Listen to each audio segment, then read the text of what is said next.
Minisodes.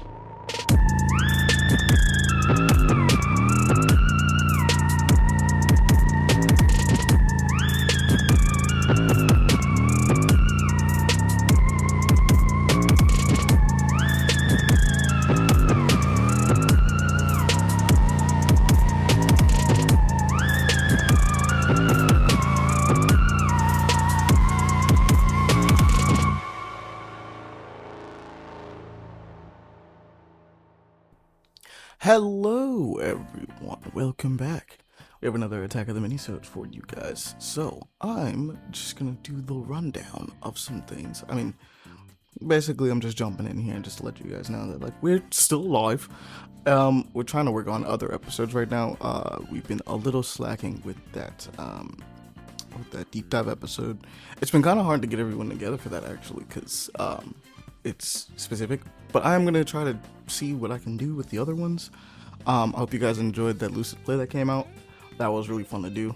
I didn't get too much editing in on it because I wanted to get it done, but it should be good to go. It did the normal amount, although sometimes I like to do a little bit extra, so it should be good.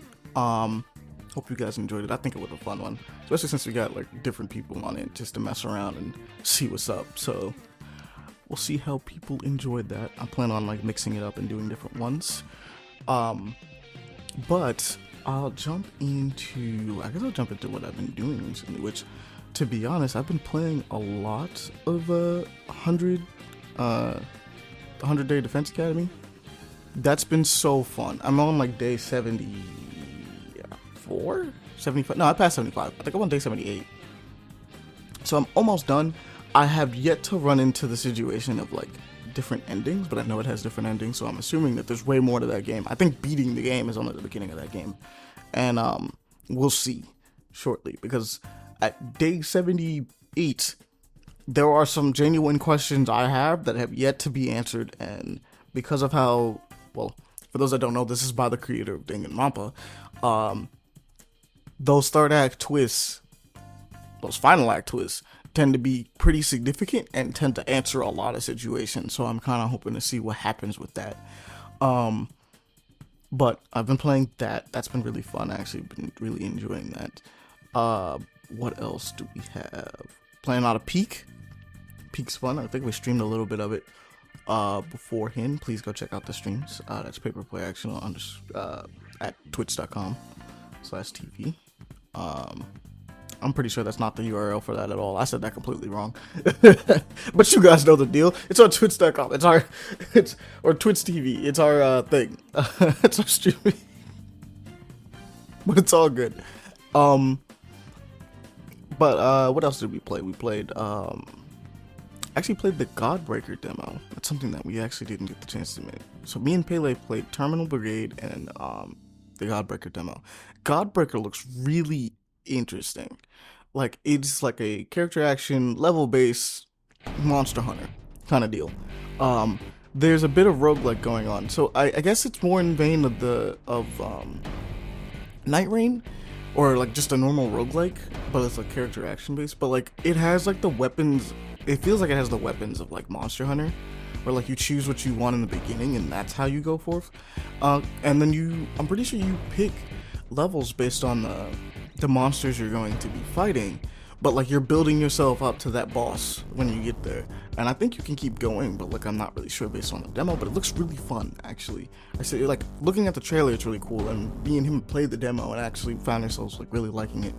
I changed the controls around because they put it Dark Souls controls, and personally I'm a Devil May Cry head, right? I like my old character action games. I played Devil May Cry and Bayonetta and stuff like that. I say old head, I was born when it existed, but I didn't play them when it came out. I wasn't old enough. Those games, I like those for my character action games, and so obviously I switched the controls to that, which you can, and it feels really good. Terminal Brigade, on the other hand, is I want to say this is the Overwatch single player that no one got. Well, co-op, PvE, that no one ever really got. It's very, we have Overwatch at home. The aesthetic of it is so like Overwatch looking that it's like, okay, I see what's going on here. But the game's fun. I think all the characters so far have been really different. I think their monetization is horrible. I'll be right out flat out with you. But like the 3 characters we played were actually quite fun. Like the gameplay loop and like what the characters feel like, quite interesting, quite fun. I think all of them feel distinct, even though we haven't been able to play all the characters because, like I mentioned before, the monetization of it is really trash, but it is free to play. So I guess I don't know. Take that with a grain of salt. Take that with a huge grain of salt. Some stuff is surprisingly like you just earn pretty easily through just acquiring the funds for it just by grinding and playing, but some stuff I'm just kind of like, okay, that sounds a little, that's not the best, right? I've been meaning to go back to Armor Core. I started playing Armor Core again. What else was we playing? Obviously I did a stream not too long ago, update everything, you guys saw that, did everything, so fun. I now have an end game goal, so we have to at least discover, and actually this game is a lot longer than I realized, so I'm not sure. I'm gonna keep streaming it. I am gonna keep streaming it because it's super fun, but I just didn't realize that did everything would have been like, just to beat it would have been such a long commitment in comparison. I'm not gonna lie, I just didn't think it was gonna be that long, and apparently they're adding more people to the game, so that's fun.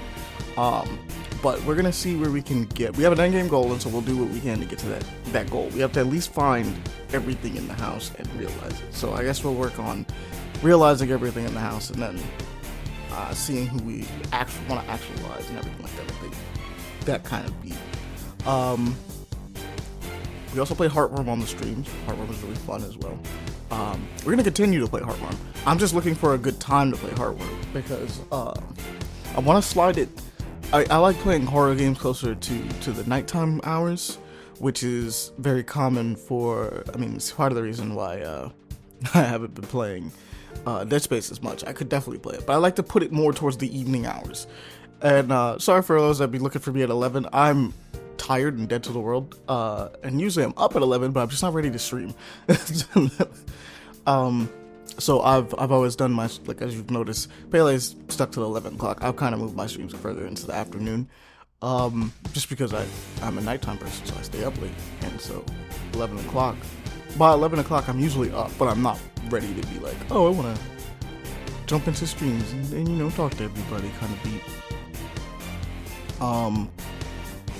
Let me see. Me and Aaron have started Popcom. And we're going to go back to that. We wanted to stream that actually this day, but like, we got a little delayed and then we got distracted, so sorry about that one. We're gonna play that. And we're still going to continue. We're probably gonna beat that game. That's been fun, like, honestly. I think as far as video games go, that's it for me, but I have been checking out some other stuff. So, I mean, obviously I got like a couple of books in.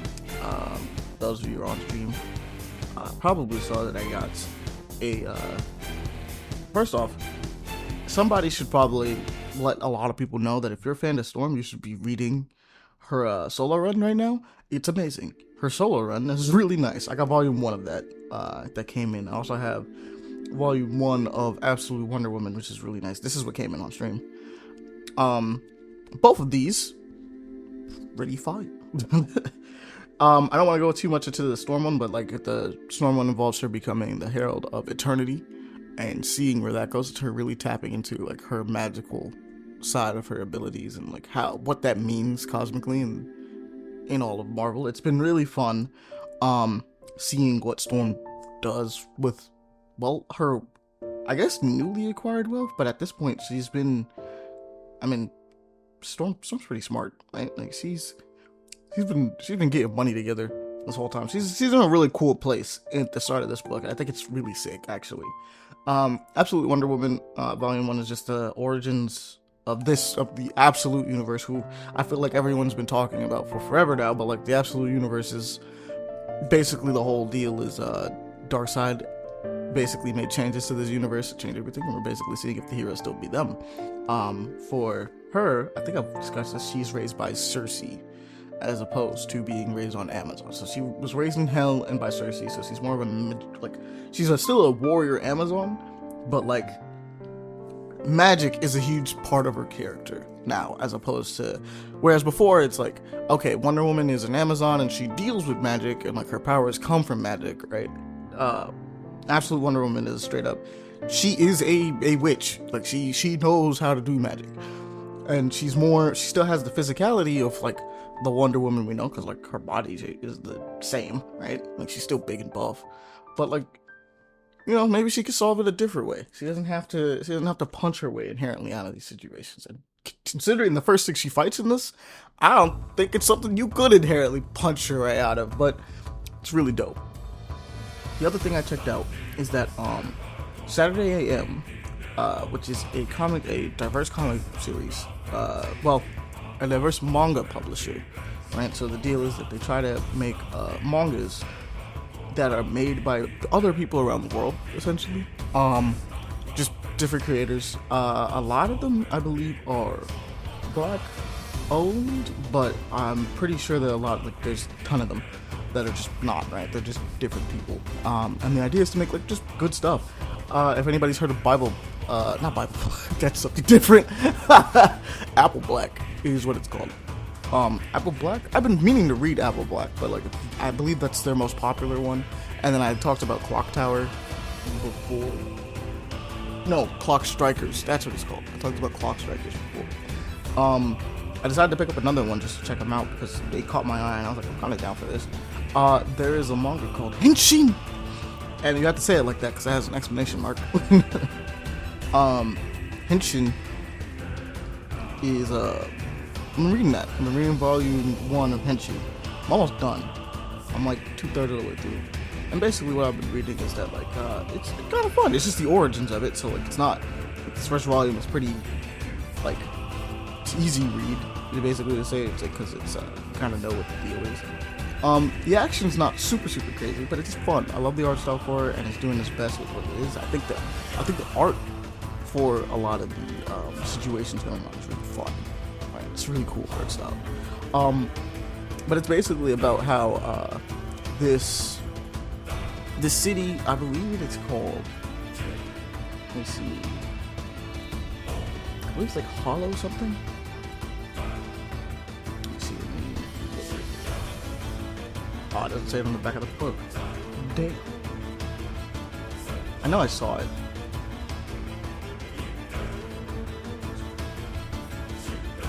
Let me see. Hollowstone. That's what it's called. Okay, so basically, the lore for this book, and they explain it in like the first couple pages, is that 9 years ago this giant explosion popped off, and in that this city called Hollowstone was basically like brought to ruins. The government basically fucked around and found out and couldn't figure out whether or not they wanted to actually like do stuff, whereas like this dude, this billionaire dude that just came, he was like a philanthropist kind of guy, very Elon Musk guy, Alton Greaves, came in and basically was just like, I got you, right? Like he personally, like the government was taking too long, he was like, I'll personally fund it myself to like help rebuild the city. And with that, the city basically has him as like their hero, and he has been kind of appearing in a lot of things as time has gone on. So like he's in their phones essentially. He's in like a lot of the situations they got. So they get their phones from him.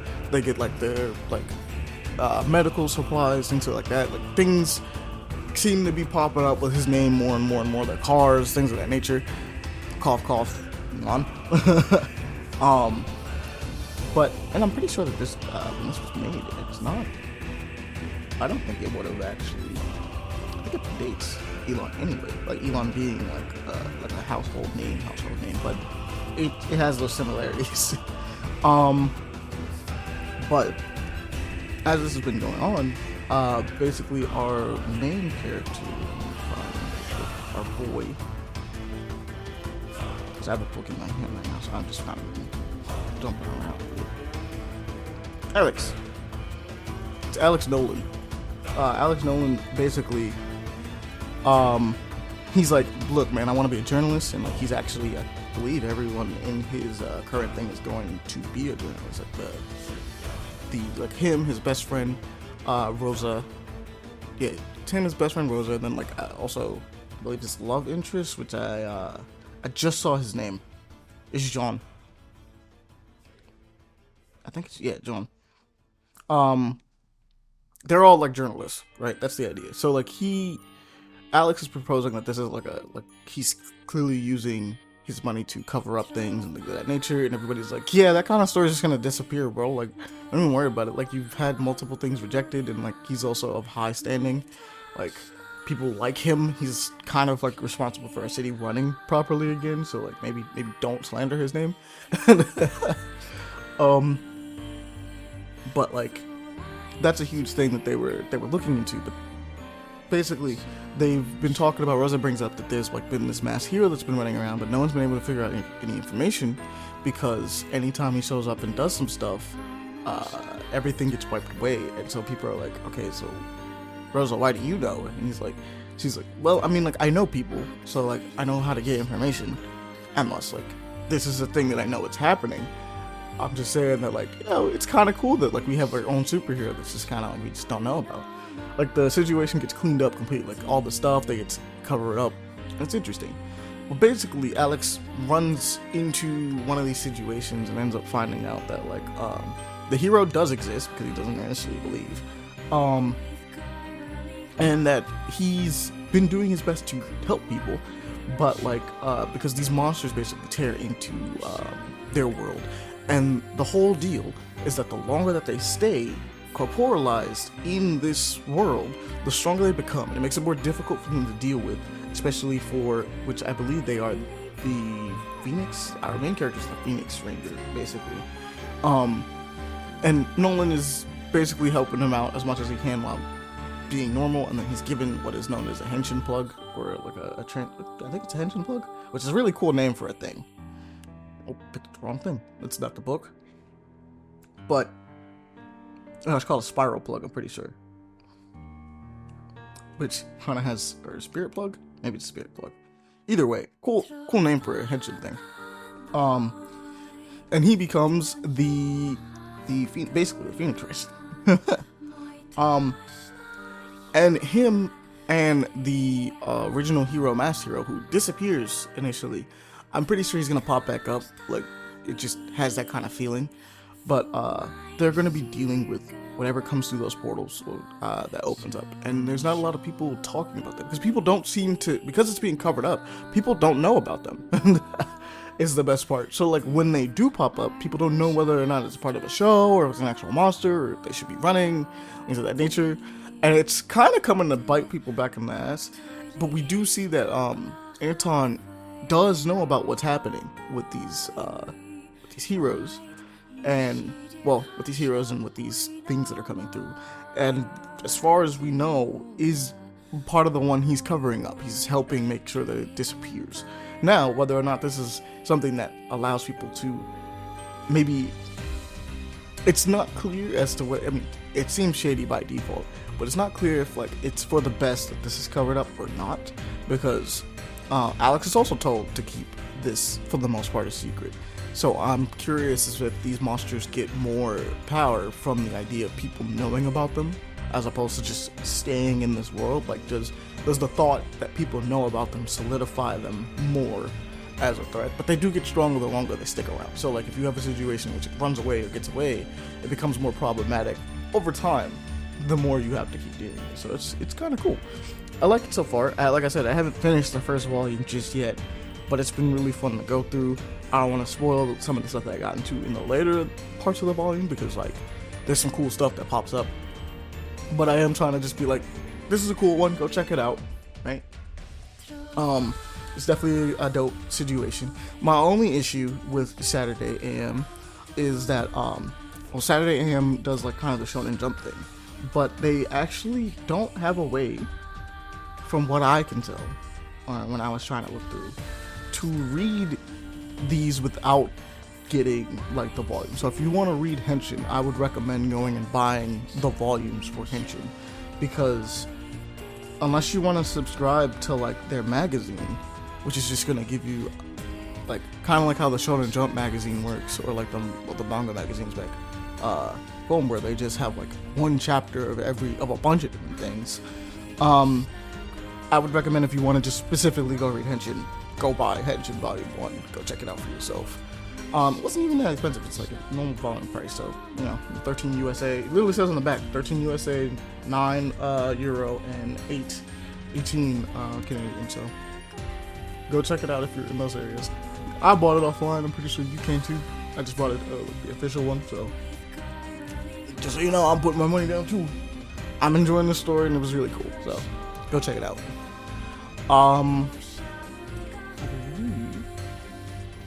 I believe that's it as far as my reading goes, because I'm still reading Hangman, like I said. So like I haven't. Well, no, I finished Hangman Gate. I'm reading Spirit of Malice, but I haven't been reading it too much this week. So I'm still in the middle of that one, so can't really talk too much about that. Besides that, we can get into a little bit of the news. There's some fun stuff that I noticed on here that was really fun. So I guess one of the things I'll go into is Overwatch announced a new character today. I forgot what his name is already, but he's cool. He's basically Ahmani from Battleborn, if anybody else knows who that is. He's like waterbender. I will say, I looked into his lore bits for it, and I gotta say this, a little creatively bankrupt. Just a tad a bit creatively bankrupt. They want to be Avatar so bad to the point that I actually was looking at it being like, maybe you guys should have just made an Avatar game instead of adding a character to Overwatch. But the new character does look cool, so I guess that's part of what makes them kind of fun, right? They look interesting, they look fun. They basically shoot off a water ball that they can like track. It's like a guided missile almost, and they can heal people. They can do splash damage, and they can put like water explosions on people, which I think is really cool. Because the idea is that you could put it on yourself or put it on someone else, and it does a bunch of splash damage to people around you. I think that's actually really sick. That being said, it takes a little too much from Avatar. Like I get the idea that elements are, you know, one of the most common fantasy things done for like magic systems and stuff like that, but it's just one of those things where I was looking at it and going like, nothing in this world has ever indicated that you can just, you're just a bender. Does that make any sense? Nothing in this world has ever indicated that you can be a bender. And then they introduce a college that has the specific four bending styles. And then on top of that, our guy is from a family of firebenders, and he's the only waterbender. People are looking at him being like, right? I'm just like, come on, man. Like, I could have did better than that. Like, damn. But that's okay. He does look cool. So we'll see how people like him ultimately. Now, what I will get into, because this is the thing that got me about this, shortly after that, Overwatch announced that they'll be doing more relatable characters, which means that they'll be putting out less oddball characters overall. Specifically, they said that.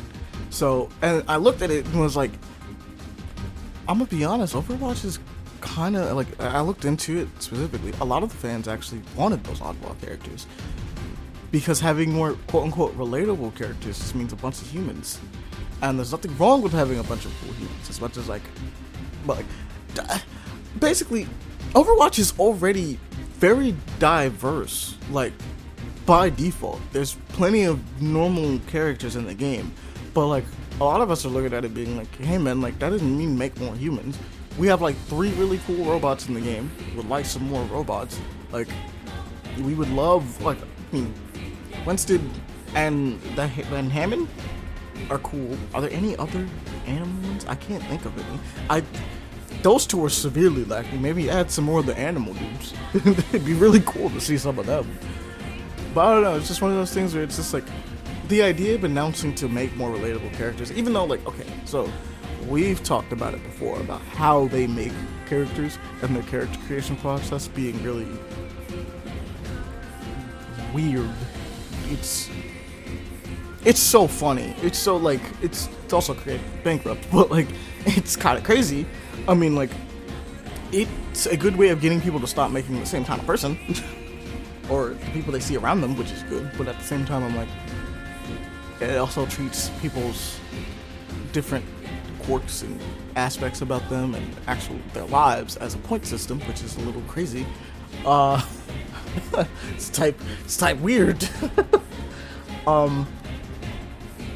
But the idea of them going, like, we're gonna make more relatable characters does make me go, like, I don't think that's the way people wanted you to go in this. We wanted oddballs. The takeaway of going, hey, we're not gonna make any more, not gonna make as many oddballs, is kind of like, no, that's not what people wanted. It's not. I think you're missing the mark on this one, and it's not getting through. It's just a weird take. I don't know. It's even weirder to make relatable characters for a game that doesn't like put its story forefront. If that makes any sense. Like, yes, they're more relatable, and then I'm gonna just shoot them in the face. Like, what? I'm confused. But you know, it's whatever. I guess that's a thing. It kind of feels like one step forward, two steps back sometimes with them, and I'm not surprised. I'm just not surprised anymore. What else did we see? I saw there was a playtest announced for Aquasun, which looks really cool. It looks like a rogue like Hades, like a little bit. This looks kind of fun. I would recommend going and checking that out. What else did we have? I had some stuff, but then obviously Spider-Man Brand New Day has a bunch of set photos and stuff like that leaking. Well, some of it's leaking, some of it's just obviously out there for people to see, and that's been really fun to look at in general. I'm not gonna lie. So I recommend just going to check those out. The suit looks really nice. I don't actually have any issues with it. I think like I'm not a big fan of having the raised webbing, if that makes any sense. Which I mean, basically on the set photos you can't really see it anyway. But like, I don't think it's necessary. It's the best way I can describe it. But I think it's fun that they did it anyway. I guess I've always liked the flat. Me personally, over time, I've always liked the flat webbing of the MCU because it makes it seem like a more like an actual suit that like he made with a bunch of scraps. So it also just feels like more like an actual fabric because Spider-Man's wearing like a fabric thing, so it's kind of fun. But I am liking what's been happening so far with that, and that's been kind of interesting to look at. Just seeing all the set photos and Tom Holland doing his thing. They're really pushing for people to kind of get that, like, you know, that behind the scenes feel with this movie, and I think that's very different from most of the MCU. It's kind of crazy. We also have Fellowship. Fellowship is what I think is really interesting. The MMO raid vibes that they're doing. It's basically a game in which it's a co-op game. It's straight up just a co-op game in which you get to simulate doing raid encounters or like dungeon encounters and stuff like that, but you just get like a small group together and do it. It's not like you have to grind up and get there. You just load up, pick a character, and do it. And each character has a role and things like that. I wish you get to make your own character, but it's cool because then characters have like definitive roles, right, by default, so you don't have to worry about, you know, doing anything crazy. It's like if you're playing this character, you're gonna be that kind of tank, right? Like you don't have to worry about people. It's easier for you to learn, jump in, and do stuff. So I think that's really fun. Fellowship looks really cool. Let me see. We also had another one over here. Where is it at? It's Dungeon Stalkers. It's actually really nice. People are talking about Combo Breaker, which looks fun. I really want to play Combo Breaker. I want to get the chance to actually play that. Combo Breaker, for those that don't know, is a Smash-like, but the idea is like it treats it like a fighting game. It's like it's treated heavily like a one-on-one fighting game, but like you have these crazy combos, and it's a platform fighter while also being like, it's the best way I can describe it. It's a platform fighter doing its best to be a normal fighting game, and I think that that's like really cool as a concept because it's mechanically like really sound with it, like how it's doing things and how like they want you to do these different combos. It doesn't just feel like, because I don't know how to describe this in most Smash, like it feels like combos aren't really intentional, they kind of just happen, like people just figure them out. In this, it's more like, the best way I can describe it is like people are just kind of like, you you're doing tech like in a normal fighting game. Like you're figuring it out a little better. And it sounds weird to say that about like Smash and stuff like that, but like it's always been something that's like always been a little weird with me. Is that combos just, they obviously are intentional. Like they take as much skill, almost as much skill. But I just never felt like it was really, like the game's not meant for you to do those things. You just gotta figure that out. And if that makes any sense. You just found out you could do that, but the game's not really trying to let you do that. Like wave dashing, for instance, it's not like intentional, right? Like they didn't put that in knowing you could do it, but you can do it. It's cool.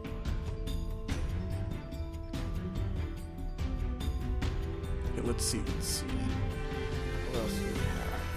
Oh, Phasmophobia has another. It has a farmhouse rework that's out, so that's gonna be interesting.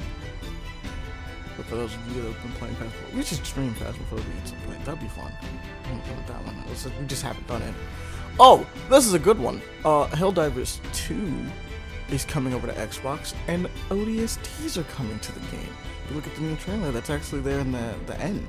It's really cool. I think people should go check that out. It's really fun. Also, just play Helldivers more. Helldivers is a fun-ass game.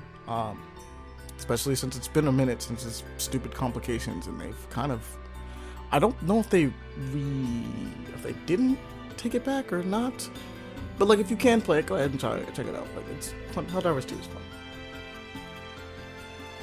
You also have a Hell Is Us demo and console demo coming out, so people who are interested in Hell Is Us. I am interested in Hell Is Us. You should probably go check that out. It's really fun. Let's see, what else do we have? Oh, there's another one that was on here that I wanted to mention. Echoes of the End is also coming out soon. Actually, the launch trailer came out like yesterday, so let me see. Oh, it's out now, so perfect. I mean, I actually might stream this, so I'm gonna check it out myself, see what's going on with that one. We also have Toa and the Guardians of Sacred Tree. This is a cool, like, little hack and slash, top-down hack and slash, isometric hack and slash thing going on. I would recommend checking it out. It's very pretty. It's very pretty. It's an inspired one as well. Chinese, I think. I think it's Chinese. I think that's the aesthetic going on here, but like I could be wrong. It could be Japanese as well, but I believe it's Chinese. Magic the Gathering. Oh, there's also been like a Marvel crossover with Magic the Gathering. So Magic the Gathering's been having a lot of stuff. They have an Avatar Last Airbender thing set that's coming out, and then obviously the Marvel set that's been all over my feed for some reason. Even though I don't play Magic, that's been all over the place. So I would recommend checking those out too if you're a fan of Magic. If you play Magic the Gathering, so like you probably already knew about them, but they're super great. We also got a really cool trailer for Marvel Rivals showing off the new skins, the Polarity Soldier costumes, which, okay, so we have I believe that they're called the Polarity costumes, and we have Phoenix Venom, which is Abyssal Flame Venom, which looks cool. We have the one for Cloak and Dagger that looks really cool, and we have the one for Bucky that looks pretty sick too. It has like the little crow thing. It's kind of fun, little phoenix thing. It's fun. I'd recommend looking at it. I think the coolest one out of them all, the craziest one, I think the Cloak and Dagger one is really nice. I think the craziest one out of them all that looks really sick is the Venom costume, not gonna lie. And you get to see Eddie in it. This is kind of fun. Let's see. I want to see what else. Resident Evil Survival Unit. Is this a game or is this it's a cinematic trailer, so I'm not gonna figure it out either way.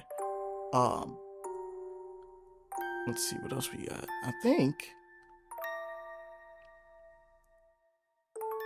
that's it as far as news goes as I'm scrolling through. Because I mentioned a bunch of them that were further up too. Like as I was looking for the stuff for the news. Before I actually got to them. So I would say that's about it. I mean, there's these Daemon Ex Machina trailers that are out, but I want to watch these because I haven't seen these yet. But we have two. They dropped two of them. They dropped one for the Reclaimers and one for the News or Nuance. And I would recommend checking those out just because Demon X Machina Titanic Scion looks really fun, and I'm gonna be playing the shit out of that game. So you're probably gonna get a couple streams of that one, and then I'm gonna be playing it to myself until I decide to stream it again randomly. But that one looks fun. So I think without further ado, uh, as always, go check out the stuff that you guys usually check out. I'll do the full rundown this time because what am I fighting for? Time? No, it's all good. Yeah, go check out the let's see. Well, obviously I mentioned the Twitch earlier, so yeah, it's twitch.tv/paperplayaction. I said it right this time. You can also follow us on the Twitters, or I mean, I'll post the other ones actually more so. Go follow us specifically on Bluesky and Threads more so than X, just because, just rather talk over on those places. But we do put out just basically like little notifications letting you know what stuff is coming out and things like that on all of them. But like, I would recommend just going to any of the other two first, just cause just be nice, be better that way. I guess I don't know. But check them out. It's on Bluesky, Threads, and X. You'll get announcements for like when we're doing streams and when new episodes are up and things of that nature, and like little updates. Basically, so it'll be fun. Also go spread the love. Tell people about the show. Tell people about both shows. So because I mean, more so, go tell people about like the podcast and the Twitch, because at the very least, if you're watching the Twitch with us, you can interact with those people that also like doing stuff. You get to interact with us doing stuff. You can also just do a bunch of other things. Just have fun, watch a nice game with everybody, chat, maybe a movie or a stream, things of that nature. We might put those up. We still do. We just have to get around copyright strikes for things. But once we figure out how to do that, we're gonna be having more of those movie streams that I can drop. So by all means, jump on those. But yeah, just come over, check things out, look at stuff, tell people about it, spread the love, right? Have fun talking with people about the things you enjoy, and have fun just doing the things you enjoy. I mean, in today's world, I mean, it's rough. Just enjoy being you more than anything else. I mean, man. But at this point, I'm getting a little rambly. I guess do the thing where you can hit us up at paperplayaction@gmail.com if you have any questions for us. That's always a thing. And we will answer them on here if you want to have those answered. So, just let us know. And without further ado, I will see you all later. Peace. Attack of the Minisodes.